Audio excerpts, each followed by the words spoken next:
तो ये अब इसको विभूति का दर्शन करवा रहे हैं यहाँ पे गीता में कि तू मेरे स्वरूप को देख, जहां जहां भी तेरे को दिख रहा है संसार में विशेषता दिख रही है वो मेरा ही रूप है। माता पिता भी क्या कहते हैं, बेटा जा रहे हो बाहर, जहां जहां भी कहीं आपको कोई करुणा, कोई प्रीति, कोई ज्ञान, अच्छी शिक्षा देने वाला मिले, वहां वहां सब में क्या देखना, मेरा ही रूप देखना, मैं ही हूं उस रूप में भी।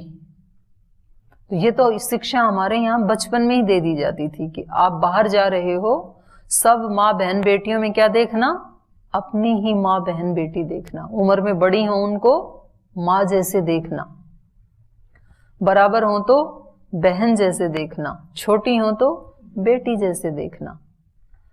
तो यही ये बता रहे हैं कि सृष्टि में जहां जहां भी कहीं विशेषता है वहां पर क्या है, मेरा विशेष दर्शन है। वहां पे जहां अविशेष है वहां मैं नहीं हूं, ऐसा नहीं है, वहां भी मैं ही हूं, पर जो जो विशेष दिख रहा है वहां पर भी, वहां मेरा विशेष दर्शन करना। अलग ही दिखता है ना, तारों के बीच में चंद्रमा तो अलग ही दिखता है, सूर्य अलग ही दिख रहा है। अब इस समय भी तारागण तो हैं ही, लेकिन वो तारों के बीच में उसका आलोक बहुत ज्यादा है, तो वो तारे छिप से गए, वो ही ज्यादा दिख रहा है, तो इसलिए उसको विभूति मान लिया। सूर्य क्या है, ब्रह्म का ही रूप है, ब्रह्म की ही एक विभूति है, ऐसे मान लिया।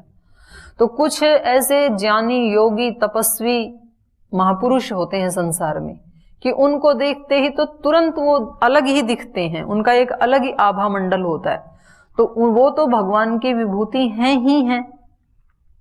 बाकी भी जहां कहीं भी देखें उनमें छिपी हुई विभूति है भगवान की, अनअभिव्यक्त विभूति है वो। सारी सृष्टि कण कण ही वैसे तो ईश्वर का ही रूप है, पर कहीं वो ज्यादा अभिव्यक्त हो रखा है, कहीं वो थोड़ा सा कम अभिव्यक्त है। तो कल फिर ये विभूति का अभी एक वो भूमिका बना रहे हैं। तो इसमें कल हमें बताया था मई आसक्त मना, इसलिए तू कैसा हो जा, मुझ में ही आसक्ति वाला हो जा। और मद आश्रय योगम युंजन पार्थ मद आश्रय, मेरा आश्रय ले ले तू। असंशयम समग्रम माम यथा ज्ञास्यसि तथा श्रृणु, और मेरे समग्र रूप को कैसे जान पाएगा, वो मेरे से सुन ले, क्योंकि हम एक ही टुकड़े को जान पाते हैं। जहां हम खड़े होते हैं, जितनी हमारी दृष्टि होती है ना, उतना ही तो हम जान पाएंगे। जैसे मान लो आप यहां खड़े हैं, तो आपको कहां तक की वस्तुएं दिखेंगी, मतलब नीचे नीचे की ही दिखेंगी। यदि आप बाहर खड़े तो आपको ग्राउंड दिख जाएगा, यज्ञशाला दिख जाएगी, धरती की ही चीजें दिखेंगी, बाहर खेत दिख जाएंगे कुछ दूरी तक। लेकिन जब आप छत के ऊपर जाके खड़े होंगे तो थोड़ा सा बड़ा दिखेगा, फिर हरिद्वार तक, रोड तक दिखाई देगा आपको। तो ये क्यों बढ़ गया दृश्य, क्योंकि हम ऊंचे उठ गए। और वही आप यदि हेलीकॉप्टर में बैठ जाएंगे तो बहुत ज्यादा दिखाई देगा आपको, कहीं कहीं दूर तक दिखाई देगा। तो जितना जितना हमारा लेवल ऊंचा उठता जाएगा, वैसे वैसे हमें अधिक दिखाई देता है।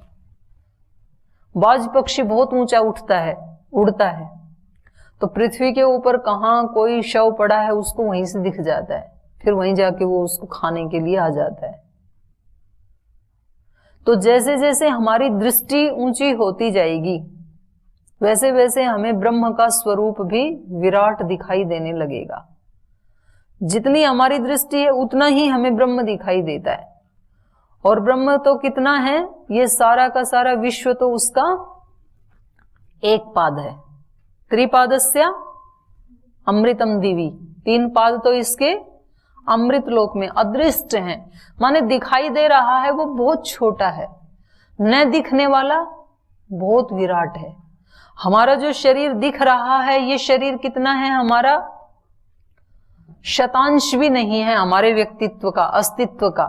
जैसे हम मस्तिष्क के बारे में बात कर रहे हैं ना, कि जितना मस्तिष्क हमें दिख रहा है, लगता है इस व्यक्ति ने इतनी डिग्रियां ले ली हैं और इसने इतने शास्त्र स्मरण कर लिए हैं, इतना ये इंटेलिजेंट है, विद्वान है, बुद्धिमान है, ये सब तो कितना है, 10% भी नहीं है।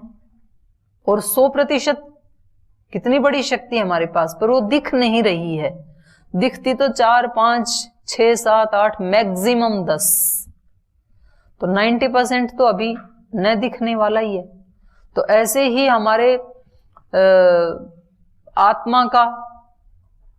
आत्मा अभिव्यक्त हो रहा है इंद्रियों के माध्यम से, वाणी के माध्यम से, और सभी इंद्रियों के माध्यम से, प्राण के माध्यम से आत्मा ही अभिव्यक्त हो रहा है। लेकिन ये अभिव्यक्ति तो कितनी है, ये अभिव्यक्ति तो पशुओं में भी हो रही है, उनके भी इंद्रियां काम करती हैं, उनका भी शरीर काम करता है, उनके भी शरीर से आगे नई जनरेशन पैदा हो रही है। तो इतनी अभिव्यक्ति तो वहां भी हो रही है, पर इसकी आत्मा में कितनी शक्तियां हैं, कहां तक इसका वशीकार है इस आत्मा का? परमाणु परम महत्वांतो अस्य वशीकारः। परमाणु से लेकर के परम महत, जितना भी बड़े से बड़ा कोई परिमाण हो सकता है, वहां तक इसका वशीकार है। इतनी इसकी आत्मा की शक्तियां, तो वो तो दिख नहीं रही है ना। तो हमेशा दिखने वाला छोटा होता है और न दिखने वाला उससे कई गुना ज्यादा होता है, अनंत गुना ज्यादा होता है। तो इसलिए यहां ईश्वर ने कहा कि मेरे समग्र रूप को कोई भी नहीं जान पाता है, ना कोई योगी, ना कोई ज्ञानी, ना कोई संत महात्मा, वो बहुत थोड़ा ही जान पाते हैं।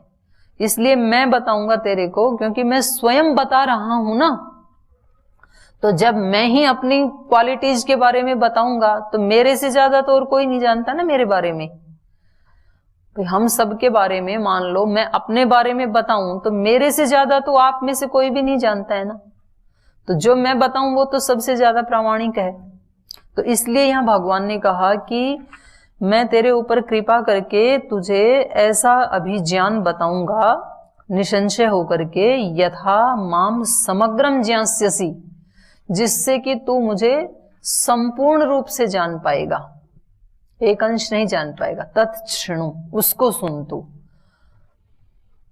तो ज्ञानम ते अहम सविज्ञानम इदम वक्ष्यामि अशेषतः, संपूर्ण, अशेषतः संपूर्ण रूप से बताऊंगा, क्योंकि जब मैं बता रहा हूं तो फिर बचेगा नहीं कुछ भी और। तो यद ज्ञात्वा न इह भूयो अन्यत् ज्ञातव्यम अवशिष्यते, जिसको जान करके फिर और कुछ जानने योग्य नहीं रह जाएगा। तो ये तो आज शुरू होना था अभी उपदेश, लेकिन समय हो गया। आज आपके प्रश्नों में दूसरी चर्चा आ गई, लेकिन वो भी बहुत जरूरी है गीता को समझने के लिए, अर्जुन बनने के लिए। अर्जुन बने तो समाधान आएगा, नहीं तो हमारी जीवन की समस्याएं ऐसे ही चलती रहती हैं, डाइवर्ट होती रहती हैं, और फिर समस्याओं को लेकर के ही हम मर जाते हैं। तो वास्तव में यदि समस्याएं सुलझानी है तो उसके 2-3 तरीके बताए हैं आज, तो उसके ऊपर आप थोड़ा चिंतन करें। आगे का पाठ कल पढ़ेंगे।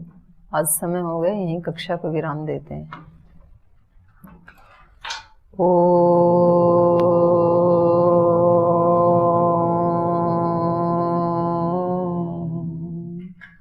शांति शांति शांति। श्री गुरुभ्यो नमः।